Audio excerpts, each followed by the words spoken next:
Painted painless learning. નમસ્કાર વિદ્યાર્થી મિત્રો, આજે આપણે ધોરણ 6 વિષય વિજ્ઞાન પાઠ નંબર 11 આપણી આસપાસની હવા એની અંદર આજે આપણે સ્વ અધ્યયન પોતેનું સોલ્યુશન કરવું છે. તો એ જોઈએ. પહેલો પ્રશ્ન છે, યોગ્ય વિકલ્પ પસંદ કરી અને ખાલી જગ્યા પૂરો. હવામાં કાર્બન ડાયોક્સાઇડ વાયુનું પ્રમાણ ખૂબ ઓછું હોય છે. કાર્બન ડાયોક્સાઇડનું હવામાં સૌથી વધુ પ્રમાણમાં કયો વાયુ હોય? નાઇટ્રોજન. કોઈપણ પદાર્થની સળગવાની ક્રિયા ઓક્સિજનની હાજરીમાં જ થતી હોય છે. હવા કેવું મિશ્રણ છે? મિશ્રણ છે, પણ કેવું સમાંગ મિશ્રણ છે. ઓક્સિજન વાયુનું પુનઃ ઉત્પાદન કોણ કરે છે? તો વનસ્પતિ કરે છે. એ આપણે જોઈ શકીએ.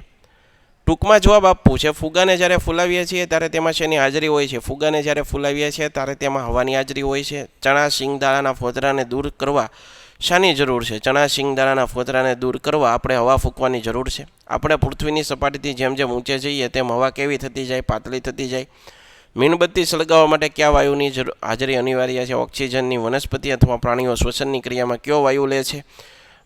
કયો વાયુ બહાર કાઢે? વનસ્પતિ અને પ્રાણીઓ શ્વસનની ક્રિયામાં ઓક્સિજન વાયુ લે છે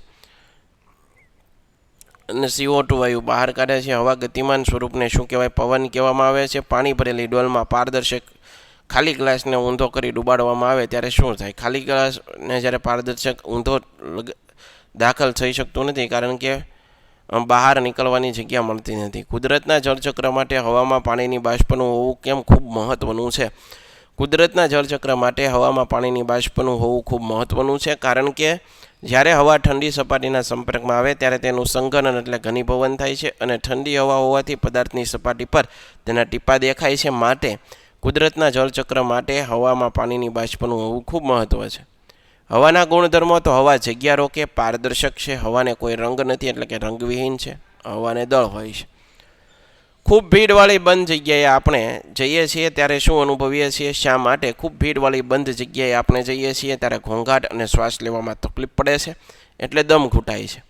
મિત્રો, હજી સુધી જો તમે અમારી પેન્ટેડ એપ્લિકેશન ડાઉનલોડ નથી કરી તો આજે જ ગૂગલ પ્લે સ્ટોર પર જઈ પેન્ટેડ એપ્લિકેશન ડાઉનલોડ કરી લો, જેની અંદર તમને દરેક વિષયના સ્વાધ્યાય પોથી, એકમ કસોટી, સ્વ અધ્યયન પોથીના સોલ્યુશન સાથેના વિડીયો ધોરણ 9 અને 10ના વિદ્યાર્થીઓ માટે લાઈવ વિડીયો લેક્ચર્સ, આ ઉપરાંત તમને વિષય વાઇઝ PDF પ્રોવાઈડ કરવામાં આવશે.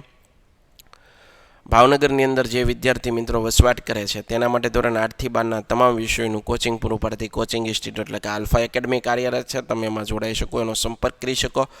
યુટ્યુબની અંદર તમારે અમારા વિડીયો જોવો હોય તો અમારી યુટ્યુબ ચેનલ છે પેન્ટેડ યુટ્યુબ ચેનલ. સબસ્ક્રાઇબ નથી કરી તો સબસ્ક્રાઇબ કરો, જેથી કરીને અમારા વિડીયોની નોટિફિકેશન તમારા સુધી પહોંચતી રહે. દિવસ દરમિયાન બંધ બારણાની તિરાડમાંથી આવતા પ્રકાશના કિરણને જોતા શું દેખાય છે? પ્રકાશના કિરણને જોતા તેમાં રજકણો જોવા મળે છે. જળચર પ્રાણીઓ શ્વસન માટે જરૂરી હવા ક્યાંથી મેળવે છે? પાણીમાં આશરે 4% જેટલો ઓક્સિજન દ્રાવ્ય થતો હોય છે, જેનો ઉપયોગ જળચર પ્રાણીઓ શ્વસનમાં કરે છે. ડ્રાઈવર બસ ચલાવે ત્યારે બસનો કાચ વારંવાર શા માટે સાફ કરે છે? બસના કાચ પર શિયાળાની ઠંડી ઋતુમાં વાતાવરણમાં ભેજના કણો ઠરવાથી કાચ પર આવતા રોડ પર અસ્પષ્ટ દેખાય, તેથી ડ્રાઈવર વારંવાર કાચ સાફ કરે છે. વનસ્પતિ પ્રાણીઓ શા માટે એકબીજા પર અવલંબન દર્શાવે છે? વનસ્પતિ પ્રકાશ સંશ્લેષણની ક્રિયા દ્વારા પોતાનો ખોરાક જાતે બનાવે છે. પ્રાણીઓ ખોરાક માટે વનસ્પતિ પર સીધો કે આડકતરો આધાર રાખે છે. આમ પ્રાણીઓ ખોરાક માટે વનસ્પતિ પર આધાર રાખે છે. પ્રાણીઓ શ્વસન ક્રિયા દરમિયાન કાર્બન ડાયોક્સાઇડ વાયુ મુક્ત કરે છે, જે વનસ્પતિને પ્રકાશ સંશ્લેષણની ક્રિયામાં ખોરાક બનાવવા માટે ઉપયોગી બને છે. વનસ્પતિ પ્રકાશ સંશ્લેષણની ક્રિયા દરમિયાન ઓક્સિજન વાયુ મુક્ત કરે છે. આ પ્રાણીઓ ઓક્સિજન શ્વસન ક્રિયામાં ઉપયોગ લે છે અને કાર્બન ડાયોક્સાઇડ વાયુ મુક્ત કરે છે. આ કાર્બન ડાયોક્સાઇડ વાયુ વનસ્પતિ ફરીવાર પાછી પ્રકાશ સંશ્લેષણની ક્રિયામાં ઉપયોગ લે છે. આમ વનસ્પતિ પ્રકાશ સંશ્લેષણની અને પ્રાણીઓ શ્વસનની ક્રિયા કરે છે અને કુદરતમાં ઓક્સિજન અને કાર્બન ડાયોક્સાઇડ વાયુ છે એનું સંતુલન જળવાય છે. વનસ્પતિ વિના પ્રાણીઓ જીવી શકે નહીં અને પ્રાણીઓ વિના વનસ્પતિ જીવી શકે નહીં, તેથી વનસ્પતિ અને પ્રાણીઓ એકબીજા પર અવલંબિત છે. પ્લાસ્ટિકની ખાલી થેલીને ખુલ્લા ભાગ તરફથી ગડી કરતા જઈને જેમ જેમ ગડી નાની થતી જાય તેમ દબાવતા શું અનુભવ થાય છે? પ્લાસ્ટિકની થેલીને અંદર રહેલી હવા બહાર નીકળે છે. હવાને શા માટે મિશ્રણ કહેવામાં આવે છે? હવાના બંધારણમાં નાઇટ્રોજન છે, ઓક્સિજન, કાર્બન ડાયોક્સાઇડ, અન્ય વાયુઓ રહેલા હોય છે. આ ઉપરાંત રજકણો હોય છે, તેથી હવાને મિશ્રણ કહેવામાં આવે. હવામાં 78% નાઇટ્રોજન છે, તેની જગ્યાએ 78% ઓક્સિજન હોય તો શું થાય? નાઇટ્રોજન એ નિષ્ક્રિય વાયુ છે, ઓક્સિજન એ કોઈ પણ પદાર્થને સળગાવવા મદદ કરે છે, તેથી આગ ઓલવવા મુશ્કેલી ઊભી થઈ છે. ભારે વરસાદ દરમિયાન અળસિયા શા માટે જમીન બહાર આવે છે? અળસિયાની ચામડી દ્વારા શ્વસન કરે છે. ભારે વરસાદમાં જમીનમાં પાણી ભરાતા શ્વસન માટે અળસિયાને જમીનની બહાર નીકળે છે. વૈજ્ઞાનિક કારણો આપો. મોટા શહેરોમાં ફેક્ટરીઓમાં ઊંચી ચીમનીઓ મૂકવામાં આવે છે. આવું શા માટે?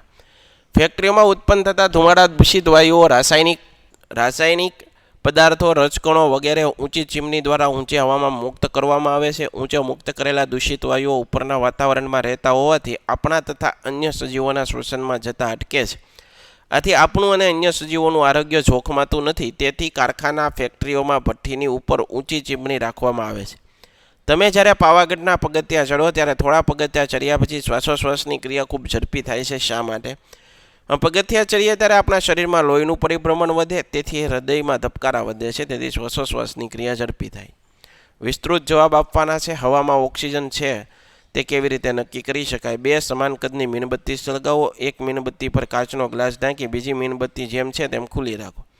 કાચના ગ્લાસવાળી મીણબત્તી થોડો સમય સુધી સળગશે, પછી તે હવા ન મળતા તે શું થઈ જાય? બુઝાઈ જશે. જ્યારે બીજી મીણબત્તી સતત સળગતી રહી છે.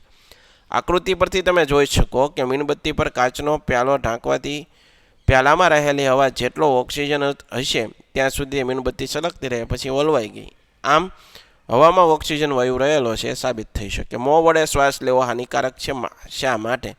મોં વડે શ્વાસ લઈએ તો ઓક્સિજન હવા સાથે સાથે શ્વાસમાં ધૂળના રસકણો અને અન્ય અશુદ્ધિઓ પણ શ્વસન તંત્રમાં જાય છે અને ફેફસાને નુકસાન પહોંચાડે છે. તેથી મોં વડે શ્વાસ લેવો એ હાનિકારક છે. આશા રાખું મિત્રો આ વિડીયો ગમ્યો હશે. ફરીવાર નવા વિડીયો સાથે મળશું. ત્યાં સુધી અમને રજા આપો. જય હિન્દ, જય ભારત, ધન્યવાદ.